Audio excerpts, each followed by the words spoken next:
Vamos allá. Bueno, Eusebi Casanelles también es otro de los invitados que tenemos hoy en esta sesión que no merecería presentación por sus méritos y por su prestigio internacional. Fue el primer director del Museo Nacional de la Ciencia y la Técnica de Cataluña, el NAPTEC, que es un ejemplo también modélico, paradigmático de museos en red que generan también paisajes. Es miembro del primer presidente también de la Asociación de Patrimonio Industrial de España. Presidente ha sido del TICHI Internacional de 2000 a 2009, el primer delegado de ERI España, de que Miguel Ángel recordaba la red, ¿no? de las rutas de patrimonio industrial europeo, y miembro de la comisión, también compañero y miembro de la Comisión Asesora del Plan Nacional de Patrimonio Industrial, miembro del Engineering and Industrial Heritage Committee de Europa Nostra, y recibió la Cruz de Sant Jordi en 2017 por su trabajo en el campo de la museología, ¿no? Ahora va a contar algo muy interesante que estamos deseando escuchar, que es los paisajes en el Libro Blanco del Patrimonio Industrial de Cataluña. Muchas gracias, Eusebi, por participar. Gracias. Bueno, voy a ver cómo ya está. Bueno, yo para las personas quería hacer una introducción para las personas que no me conocían.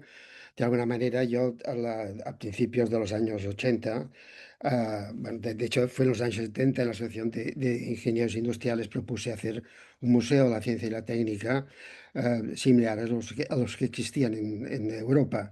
En principio, mi idea es hacer un museo técnico, que significa que se hacen colecciones que, por una parte, crean linajes de objetos técnicos con la finalidad de mostrar la creatividad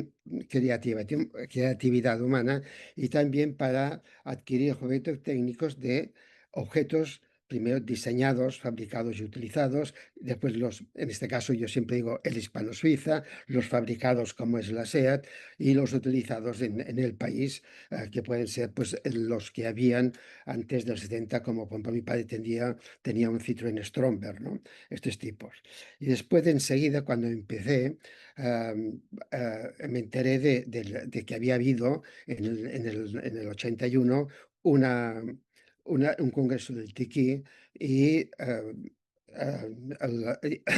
perdona, y bueno, se me dijo que, bueno, que se estaba haciendo otro tipo de museos, que había el patrimonio industrial y de estas, bueno, yo tenía un problema, es decir, que quería mostrar los sistemas productivos, pero no cabían en el Manactec. Entonces, gracias al concepto, nuevo concepto de patrimonio industrial, pensé que para inhibir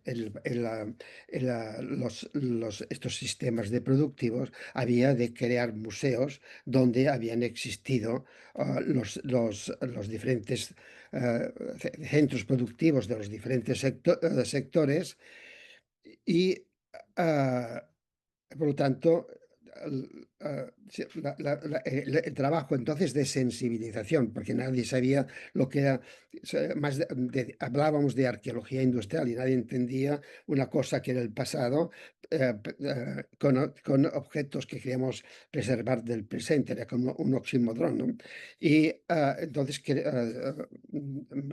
empecé a pensar en que el Museo de la Ciencia y la Técnica sería un museo técnico, y después añadimos el textil de la lana cuando hicimos el plan del sistema. Entonces, bueno, aquí pongo los museos técnicos, son colecciones diacrónicas y abiertas, y los objetos de los centros productivos, de los museos industriales, son colecciones sincrónicas cerradas, porque cuando tienes todos los elementos productivos, se pueden añadir cosas sociales, etcétera, pero pues ya estaba, ¿no? Entonces, en los museos técnicos, también había otra fase que diferente que los museos industriales tenían unos factores diferentes que los museos técnicos, que era el entorno, el impacto de las industrias en el entorno tanto físico como social.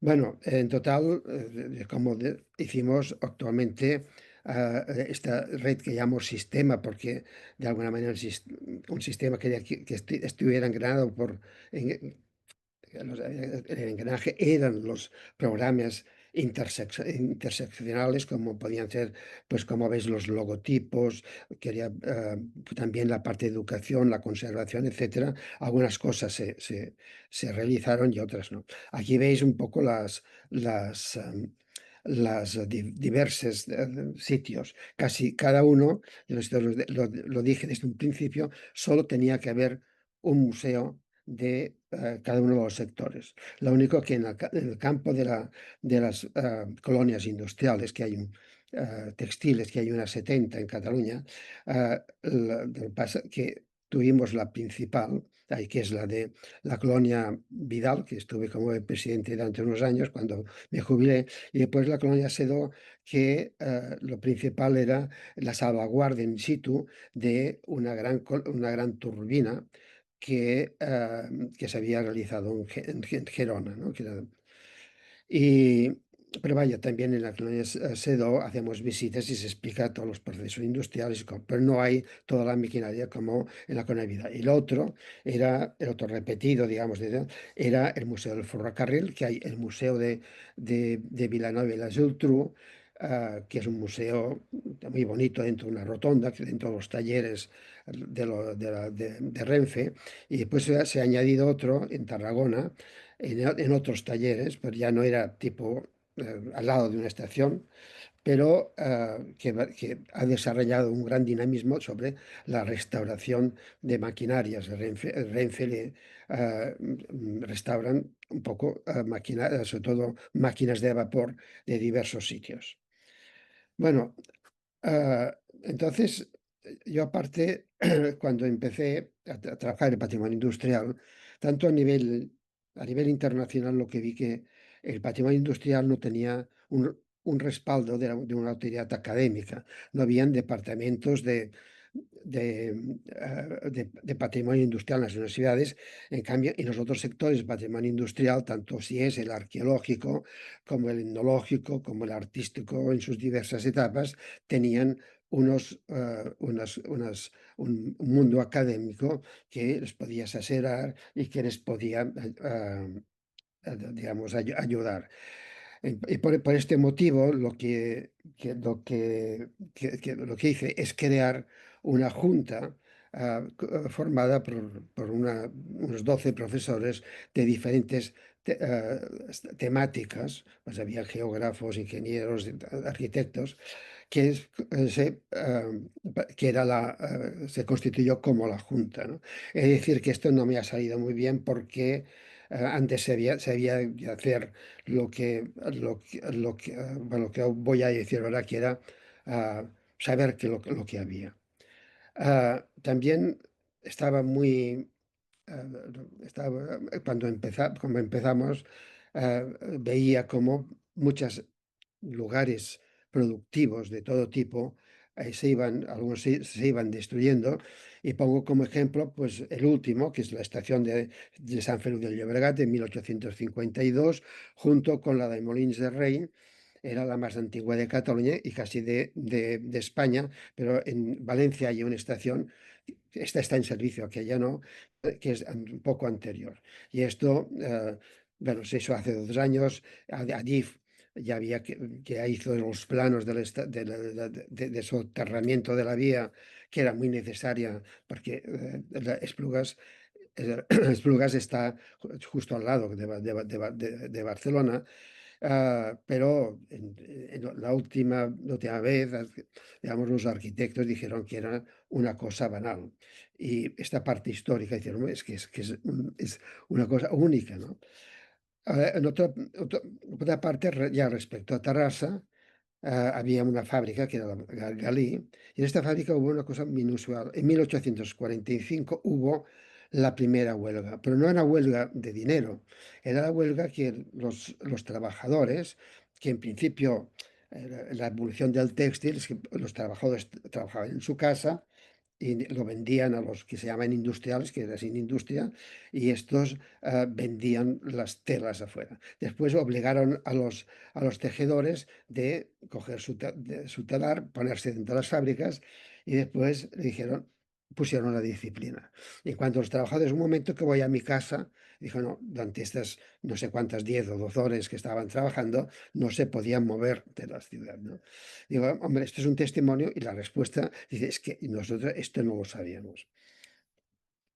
Y el otro motivo que me llevó a pensar hacer lo que os he empezado a explicar era que el último director general me dijo, Eusebi, oye, ¿y esto de las colonias industriales que me piden, ¿cuántas hay? No sé nada.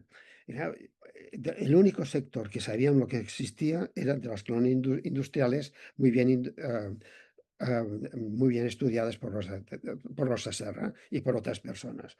Y entonces pensé, "Oh, sí, es que yo tampoco lo sé cuántos molinos y cuántas harineras hay, etcétera". Y entonces decidimos hacer una, un libro blanco. Aquí os explico la creación del GIP, el Grupo Interdisciplinar del Patrimonio y del Paisaje Industrial. Perdón por las is, porque estoy acostumbrado a hacerlo en catalán. Y, y la primera acción fue averiguar exactamente qué es lo que existía para poder decidir una serie de propuestas de acción por parte de la Administración. Y aquí, digamos, haríamos el libro blanco. El libro blanco, un modelo de ficha, tampoco os lo leeré, pero que entre ellos hay el paisaje o itinerarios patrimoniales, si los hay, porque algunos sitios no pueden ser. Y además pensábamos en que hubieran tres partes. Lo que hemos estado trabajando hasta ahora es en los estudios de sectores industriales y hemos empezado por comarcas y provincias. Lo que queríamos es que lo que hacían, tuve la suerte de encontrar muchos expertos que casi abarcaban casi todos los sectores industriales. Entonces, con la recopilación de lo que había en cada una de las comarcas y provincias, y la provincia de Tarragona y Lérida, pues que la gente participara, la gente del territorio, dijera cuáles son, primero, si sabían más lugares de patrimonio industrial que no se podían detectar, y después cuáles eran sus prioridades en el campo de la preservación del patrimonio industrial. Ah,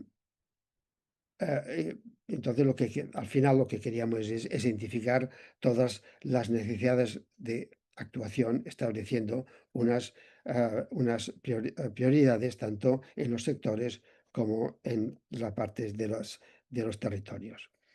Uno de los temas que también me interesaron es, bueno, que quería un poco saber es lo que los arqueólogos dicen, los unicums, qué fábricas habían que eran únicas, como el caso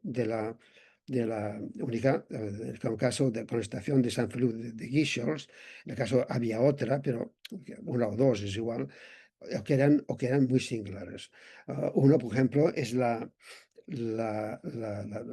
fábrica de cuerdas, que solo hay uno, que en principio no sé cómo acabará, querían conservar la parte frontal del edificio, la parte central, después había naves detrás, pero creemos que como uno de los sectores industriales esto se tenía que conservar.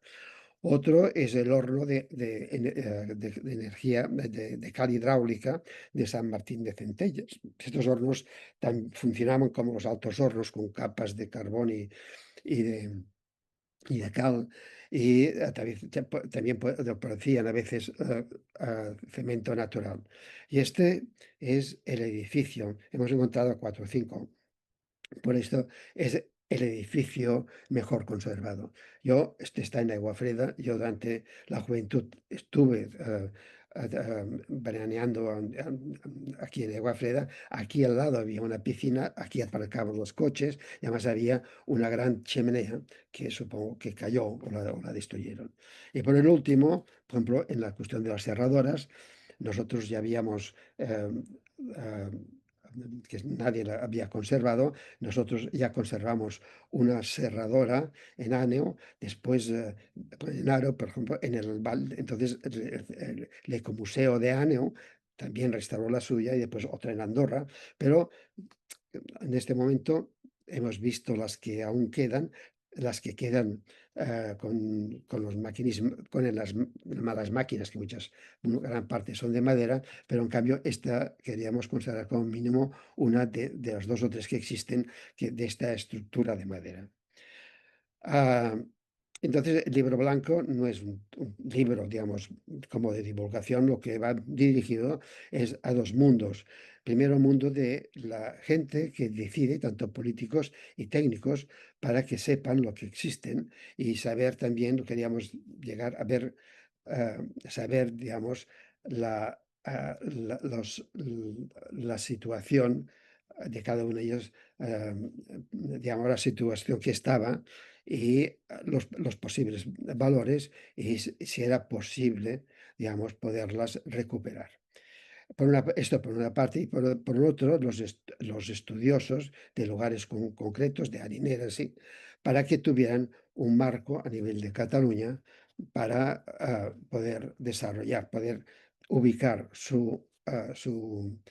el estudio de su sitio dentro del conjunto de los otros sitios del sector que estaban estudiando.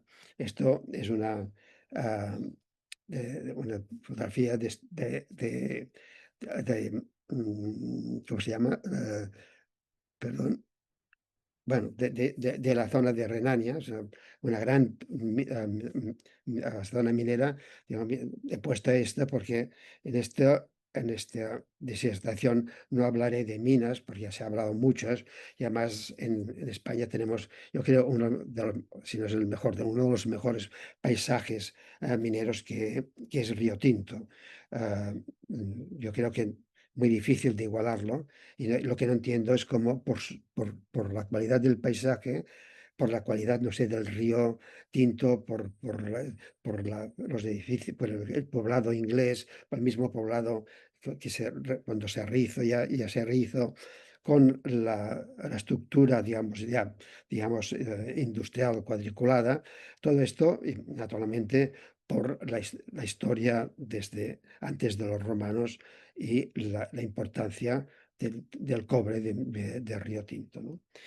Ah, y además, para entender la dimensión del paisaje industrial, era muy importante saber el entorno. Por ejemplo, para uno de los testimonios que ha de dar el patrimonio industrial es su impacto en, en el territorio, tanto social como el impacto físico y a más, digamos, también la historia del lugar. Aquí, aquí tenéis en cuenta que esta parte de Lérida, que es la gran zona agrícola, era una zona muy pobre.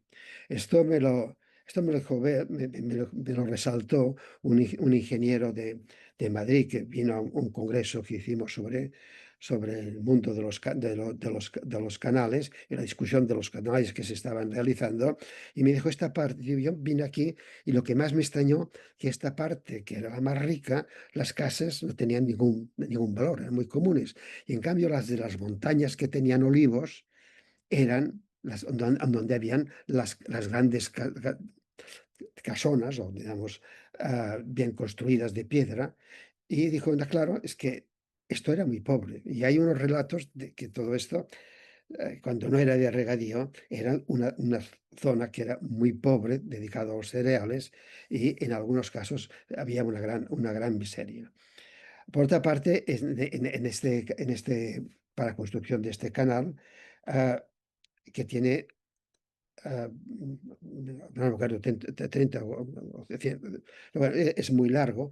También se construyó un túnel. Trabajaron presos de Barcelona y también del penal de Burgos. Por ejemplo, para hacer el túnel yo creo que murieron 300 presos, ¿no?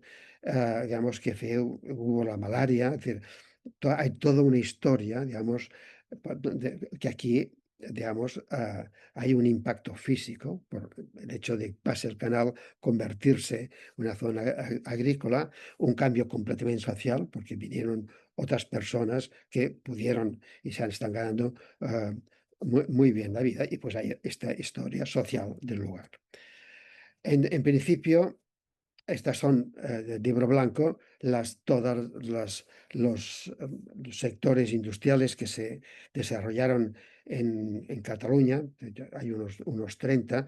Hay que tener en cuenta que la industrialización significó la difundir en el territorio catalán de la cultura industrial, que se basa en el sistema de fábricas, de la mecanización de las fábricas y, además, entonces hubo un poco, fábricas de todo tipo.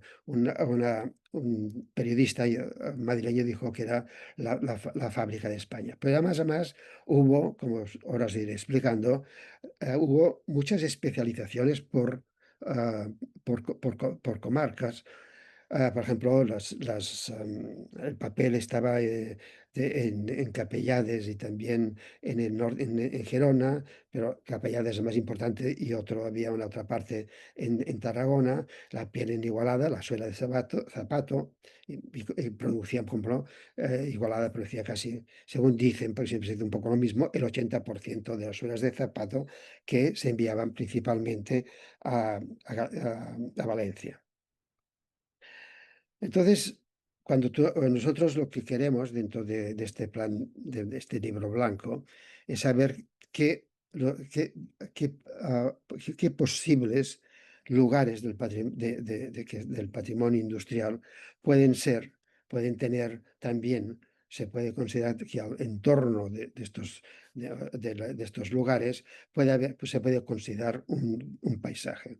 Los primeros, los valores patrimoniales, que están muy, muy bien, digamos, descritos en el Plan Nacional de Patrimonio Industrial, que es testimonios de la historia, técnica social, etcétera, la autenticidad e integridad, en este caso, de sus componentes, y después la visión del territorio, que está relacionado con la percepción ciudadana. Y esta es muy importante en este sitio. Entonces, ¿qué factores concretos? ¿Cuál es su extensión y su delimitación? Y esto es muy difícil, solamente porque estoy muy acostumbrado a los planos de la UNESCO. Digamos, que se siente y sobre todo cuál es la limitación. Hemos hablado a veces de paisajes, que sí que es verdad, pero a la hora de crear o digamos, crear una entidad que se llama paisaje, tenemos de saber muy bien qué es lo que tenemos, su delimitación. Después a veces también ha de haber una cierta densidad. Cuando expliqué a una francesa, dijo: "Ma, es que esto lo encontró muy poco científico". Yo le dije: "Bueno, por ejemplo, un paisaje de pinos, que son tres pinos, pueden ser 5 pinos". Ha de haber esta sensación un poco de densidad de la zona que nosotros consideramos paisajes. Y en el caso de las ciudades, que os sé tres ejemplos. Yo, sobre todo en las dos primeras, tenemos que hablar de subpaisajes, ¿no? Esto del paisaje evolutivo, que lo tratamos, me acuerdo que fue unos años en el Tiki, qué significaba, porque también es como un oxímoron, sino un paisaje patrimonial, evolutivo. No acabo de entender. Me ha gustado bastante me ha gustado mucho, perdona, esta última conferencia de Ángeles sobre esquío, y también sobre toda la recuperación de Ibrea, ¿no? Por un poco, ver cómo se puede tratar un lugar industrial un lugar de un paisaje industrial. Ah, en esto también, bueno, yo quiero recordar, digamos, los 4 grandes valores para que tengan valor universal. Por una parte, es el ingenio humano, en la confección, las innovaciones, etcétera, del patrimonio industrial, el intercambio de influencias, la tradición cultural y las civilizaciones y la construcción o el paisaje, ¿no? Esto lo digo porque he estado hace poco en Motril y yo allí les dije que, bueno, que como miembro de Europa Nostra, yo creo que tal como está Motril, ya puede presentarse en los premios de Europa Nostra. Y después también que se habían de pensar de que fuera patrimonio de la humanidad junto con Río Tinto. Patrimonio de la humanidad porque ellos tienen una historia muy antigua, digamos, y universal, de alguna manera. Ellos, digamos, les vino el azúcar por parte de la caña de azúcar, por parte de los árabes. El primer sitio fue Gandía, que de aquí viene el azúcar candy, de los que lo hablan es la misma etimología, pero digamos se desarrolló en Andalucía, ¿no? Y después de Andalucía se marchó hacia las Islas Canarias y después hacia, hacia América.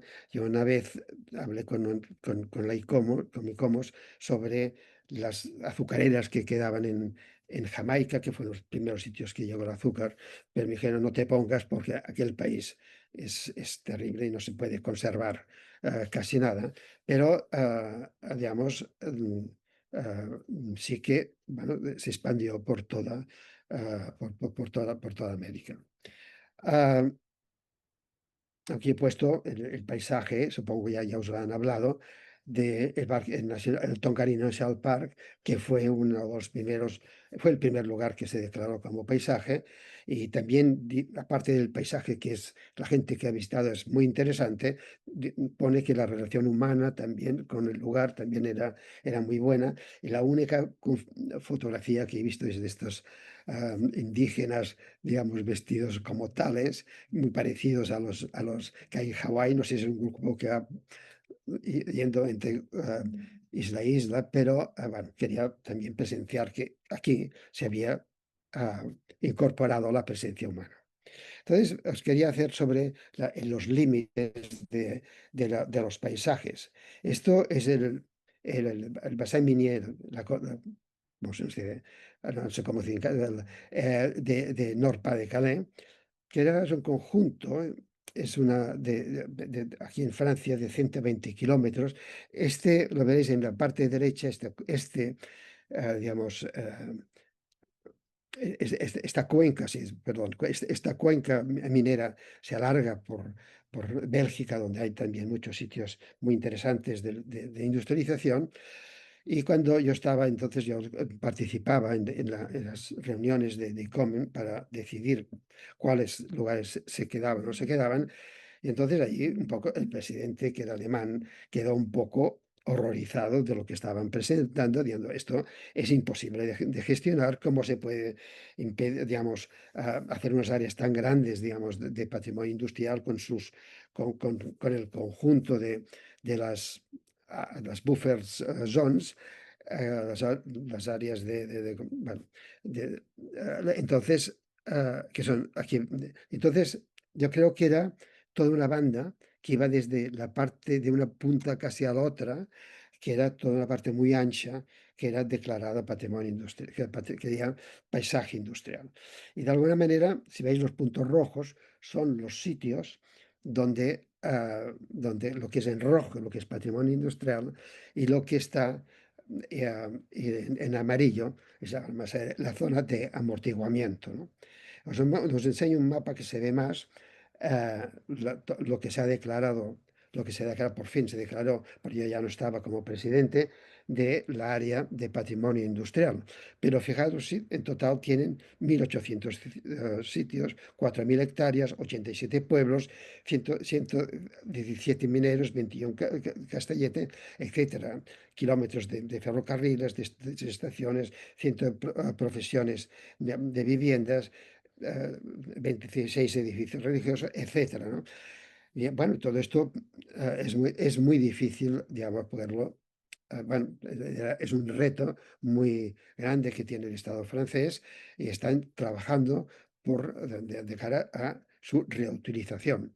Yo quiero insistir aquí también, como ya se ha hablado antes, que el 98, 99% de los edificios industriales han de pasar por la reutilización. Em, entonces, el otro, lo que, sí, yo quiero digamos, insistir mucho en el gran trabajo que hicieron los franceses de estudios de las tipologías de casas, de pozos que existían. Por ejemplo, las casas fueron variando. Al final eran unas casas que, digamos, que estaban muy bien, porque nadie quería no encontraban gente que quería ir a trabajar a las minas, y entonces bueno, les ofrecían no una casa típico de los sitios de minas, muchos sitios, sino es con una casa, bueno, con un jardín y, digamos, bien realizada. El otro, ya no digo, ya se ha hablado y me ha gustado mucho toda de intervención, lo repito, de Ángeles, porque toda una serie de argumentos que yo desconocía. Y aquí veis en cambio, en la zona que estaba delimitada como la UNESCO, ¿no? Ya no es, y en vez, no sé si tiene 2 kilómetros, ya no es lo que había, lo que hemos visto antes de una extensión tan grande, bueno, la que se proponía. Am, Insisto, porque claro. Sí, lo que quería añadir que nosotros tuvimos la nuestra Ibrea en Barcelona, Dutchman y Olivetti, que era una fábrica enorme, pero fijaros que, como ya ha explicado Ángeles, que Adriano Olivetti tenía una gran, aparte de la del trabajo que estuvieran, de los aspectos sociales del trabajo, tenía pues estas cosas de tener una gran piscina para los trabajadores, las bibliotecas, etcétera, y además cuidaba el diseño todo este edificio fue diseñado por Josep Soteras, que según me dijeron, había trabajado, había estado en contacto con la GATPAC y tal Lauro. Pasa que bueno, visto así, se ve mucho la importancia de Ibrea, aunque Josep Soteras fue un buen arquitecto. Lo único que trabajó durante el franquismo, acabó haciendo digamos, un monumento a José Antonio al lado de la plaza donde antes se llama Calvo Sotelo y ahora se llama Francisco Macià. Ah, y esto, pues de la época de los 80, que se quiso anular todos los restos del franquismo. De alguna manera, claro, la escultura que os estoy hablando era muy sencilla, a mí me gustaba, pero era de José Antonio y se tenía que destruir. Del hispano, para, para los que conocéis, digamos, no sé si veis el punto, la situación, toda la punta de donde había la piscina al lado izquierdo es lo que la Plaza de las Glorias, que más que se quería que Cerdá quería que fuera el nuevo centro de Cataluña. Y todo esto, pues era, como todo el pueblo, ¿no? Yo os lo enseñaré otra vez, era el centro, digamos, en un centro que quería expandir la ciudad. Solo queda este edificio que veis a la derecha, bueno, en blanco y negro, que, ah, que ahora es un centro comercial. Yo la fui a ver antes que la destruyeran, me querían dar unas máquinas, pero si no tenían todo el centro, si máquinas sueltas no me interesaba, a no ser que me hubieran dado, digamos, todo el proceso productivo. Ah, pero aquí nadie sabe que es un edificio industrial. Una de las cosas importantes es, digamos, que yo quiero promover desde el GP, es hacer un mínimo centro de información de los diversos edificios industriales, porque las nuevas generaciones no reconocen este. Otro paisaje que fue interesante, que no es, claro, fue uno de los primeros que ya se ha dicho anteriormente, que es Iron Bridge. Iron Bridge, fijaros, fue el primer centro donde a principios del siglo XVIII se fundió hierro con hierro colado, se hizo el primer puente y entonces aquí desarrollaron toda una preservación patrimonial que había diversos tipos de industrias, la casa de obreros, la casa de Darwin, que era el que tuvo la inventiva, y después crearon, arriba veis a la derecha, crearon un pueblo, a la derecha, un pueblo que era como el pueblo español bien hecho, ¿no? Y vino cuando yo era director, porque organizamos una, un simposio sobre redes industriales, vino una persona de Manchester que representaba la red del Museo de Inglaterra y está horrorizada porque ahora, y antes se hablaba de turismo, esto ya no lo venden como el inicio de la industrialización del mundo, sino que lo venden, ven a visitar un paisaje, una ciudad victoriana. Antes se llamaba un nombre que había, Ciclic o una cosa así, le cambiaron el nombre y esto estaba diciendo, ya no se habla de aquello y en cambio está sustituido por esta consigna, ¿no? Y es un poco lo que está, un poco de los problemas que también ha hablado Ángeles, de cuando dejamos el patrimonio industrial, que se va dejando a manos de turismo. Ah, Cuando en la clasificación del libro blanco hicimos dos grandes partes, parte del patrimonio urbano, digamos, veremos pequeña densidad, alta identidad y paisaje relicto, el patrimonio rural, que es bueno, en manufactureras, colonias industriales y papel, que hay al lado de los ríos, con las industrias textiles hay unas 80 y de papel también de molinos o restos de molinos debe haber un centenar, ¿no?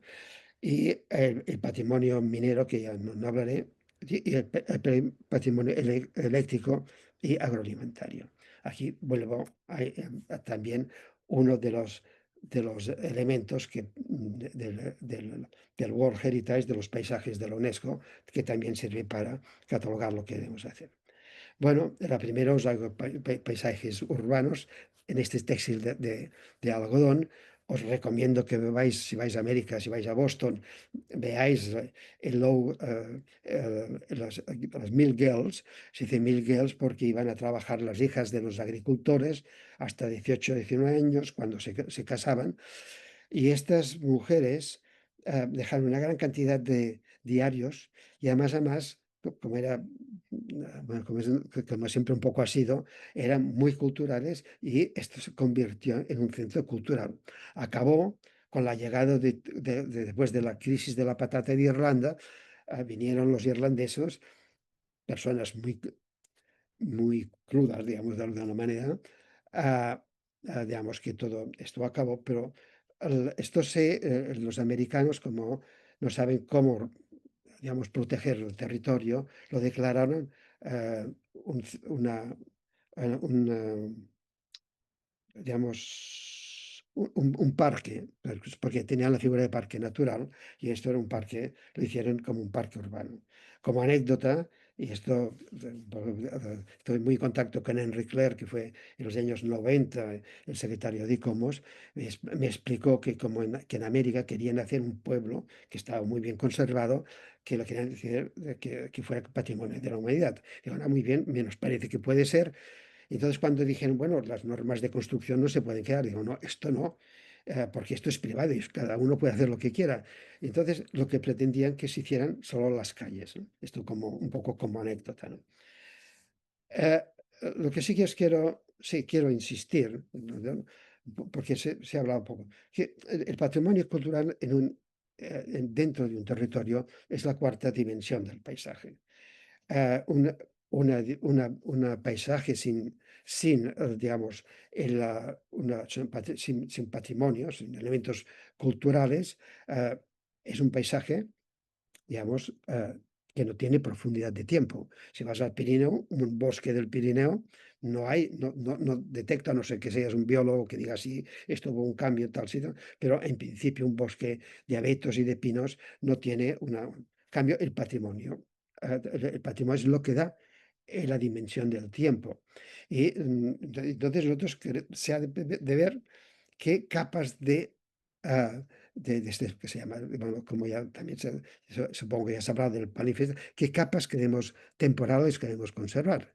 Por ejemplo, en Cataluña, los árabes estuvieron en la parte oeste y oeste, estuvieron durante 200 años, y en la parte sur estuvieron 400 años. No queda nada de su patrimonio, sobre el castillo de la Zuda, de Tortosa, digamos, el centro en el norte del centro del mundo árabe era Zaragoza, y en Cataluña tenía Lérida y Tortosa como los dos centros principales. Solo ha quedado también en Lérida ha cambiado una Azuda, pero todas las dos fueron muy cambiadas. En Cataluña nadie tiene conciencia de que han habido que los árabes estuvieron por aquí. Y es que cuando no hay patrimonio, es que no permanece en este caso lo que había, la existencia antigua de una civilización diferente. Ah, entonces los paisajes del libro blanco, los que proponemos, son primero los paisajes urbanos, que es que es Puebla Nueva, Terrassa e Igualada, y después los paisajes manufactureras, que son las colonias, las colonias industriales, la de la electricidad, la Vall Fosca en el paisaje minero no hablaremos, y después del paisaje agroalimentario. Siempre quería poner un lugar de un paisaje, digamos, internacional. Ah, el primer paisaje, ya también se ha hablado, el Chau du Fons y la Cloc. Y ya he de decir que en la comisión de la ITQ, que te das cuenta que nadie sabe, bueno, la mayoría de gente, al menos cuando yo estaba, ah, no, todo el mundo, pues cuando habían iglesias, patrimonio de arquitectura histórico, arqueológicos, habían discusiones. En el patrimonio industrial no había. Entonces, digamos, te escuchaban y en cambio, aquí no tuve éxito. Pero fijaros que aquí, justo con el Cloche, esto no lo conozco tanto, pero aquí, digamos, toda esta urbanización es diseñada no por un plan arquitectónico, sino por los trabajadores, porque de alguna manera estaban enfocados de manera que tuvieran mucha luz. Y además aquí está digamos, mezclado lo que era la vivienda con estas fábricas que también tenían el aspecto de edificio. Pero aparte de el diseño, lo que no entiendo, como no entiendo, la comisión no entendió que esto, digamos, tiene dos factores muy importantes.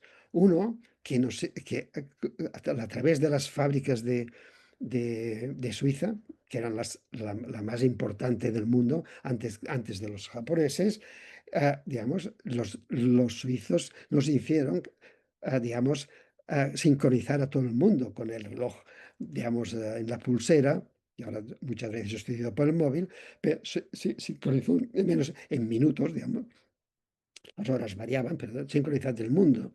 Y esto fue una cosa importantísima para el mundo del trabajo y también para la vida cotidiana. Pero además, aquí fueron los precursores de la normalización, la normalización de las piezas. Un momento. Sí, la estandarización de las piezas. Es decir, por ejemplo, la estación más importante fue la de tornillos. Por ejemplo, una persona un inglés que montaba una fábrica en Singapur, pues se tenía que hacer o tenía que enviar ella los tornillos, porque antes esta estandarización fue a nivel de fábrica y después llegó a nivel internacional. Pues ellos aquí ya normalizaron los engranajes, de manera que los engranajes, las diversas industrias podían utilizar los mismos como los tornillos que hay, dependen de lo largo que son, lo ancho y después de la distancia digamos, no, entre las vueltas que da el tornillo, ¿no? Entonces, cuando hablamos de industrialización, hablamos de la producción en serio, pero no hablamos de la estandarización, que fue el plazo previo para poder desarrollar toda la... ¿Eh? ¿Sí? Perdona, Eusebi, por favor, ¿puedes seguir abreviando un poquito? Sí, perdona. Bueno, Nada, nada. esto de Gracias. la delimitación de la buffer zone de esta área. La otra área es el área de Barcelona, del Pueblo Nueva. Tenéis que tener en cuenta que toda esta parte que veis, esta primera línea es la Gran Vía, y la otra es la diagonal que se vio en 2004. Toda esta zona, desde el mar hasta el mar, era una zona industrial que se llama el Manchester catalán. A la izquierda podéis ver todas las industrias que habían, sin seguir el plan Cerdà, que estaba dibujado que fue la continuación del otro. Y entonces, cuando empezaron a urbanizar, Barcelona no puede, digamos, expandirse bueno, por la parte de mar, ni tampoco por la parte de montaña. Por los lados tiene dos ciudades. Que tampoco se puede expandir, y este era el último lugar donde se podía expandir. Naturalmente, la presión inmobiliaria es muy grande, pero hubo una, digamos, una protesta por parte de la Asociación de Vecinos, y en total se ganaron, se podían conservar un centenar de edificios, más o menos, ¿no? Y quiero también insistir que aquí en este caso yo prefiero más hablar de subpaisajes. Eh, Son paisajes porque el paisaje evolutivo patrimonial, para mí es difícil de entender, aunque antes se ha explicado en dos casos concretos exactamente lo que abarca, ¿no? Pero aquí lo importante, esto si no hubiera sido por el patrimonio industrial, seguramente la gente hubiera pensado, como en el otro lado, que había un campo de coles. Y en cambio, esto es lo que le da su personalidad. También los edificios nuevos, como puede ser el edificio supositorios, pero el patrimonio actual, que también se está convirtiendo como un signo de identidad, ya veremos cuánto dura, pero estos locales dan un poco dan digamos, perspectiva del tiempo. Y en este caso es interesante preservar, por ejemplo, esta chimenea que era de una harinera que mi bisabuelo, que era de Cedín en Aragón, hacía, pues, le decían especulación, pero antes no era tan malo como la palabra como ahora, con el trigo, y esta era la chimenea de Macrosa, que antes os he dicho que era muy grande. Entonces también por ejemplo, se quería preservar la fábrica, porque detrás de este edificio había unos árboles, unos patios con unos árboles y una detrás de la fábrica, pero no sé. Entonces, digamos, lo importante es preservar. También hay bastantes fábricas que se han preservado y reutilizado, pero también los edificios. El otro caso, que ya sería de una ciudad con muchos edificios de producción social, es Tarrasa. Tarrasa, gracias a que gran parte de los edificios los hizo el arquitecto modernista Moncunill, conjuntamente con otros, se han preservado, digamos, una serie de edificios, como digamos, el edificio del museo, un edificio que ahora es escuela, digamos, el almacén del edificio del museo, habían almacenes. Aquí en los almacenes enviaban las telas que venían los vendedores estaba en la calle donde daba la estación y se van a España con sus catálogos para mostrar los mostrarios. También he puesto la EG porque en el año 41, es curioso, durante la guerra, la EG también puso, digamos, construyó su edificio en España. La parte social, crean también muchos edificios, como que había el edificio del casino, en el centro, digamos, empresarial, una casa también hecha por Moncuní tipo gaudiniano, hay varias casas de estas, toda la red de aguas, la estación, la central eléctrica, el banco y también casas obreras, que por ciento hay muy pocas. Bueno, entonces aquí podemos hacer, digamos, hicimos también unos itinerarios. A la derecha hay también pues, el hospital, primer hospital, el mercado, que es con la parte de higiene, y también el primer cine, que ya es un elemento de la segunda revolución industrial. En Tarrasa se puede explicar la industrialización técnica y social, con los sitios donde hubo las huelgas, como os he explicado en la primera que he dicho. Otro paisaje, que es el paisaje rélico, es el paisaje de Igualada. Igualada producía las pieles del suelo, la suela de zapata, también porque he visto que hacían los troqueles de los zapatos que enviaban, ya he dicho antes, a Valencia. Y veis aquí el círculo donde había la ciudad amurallada, y aquí hay una bajada, y toda esta parte que está en rojo es donde habían las tenerías, que nosotros le llamamos allí adoberías, ¿no? Ah, el, ah, el museo, bueno, es difícil de...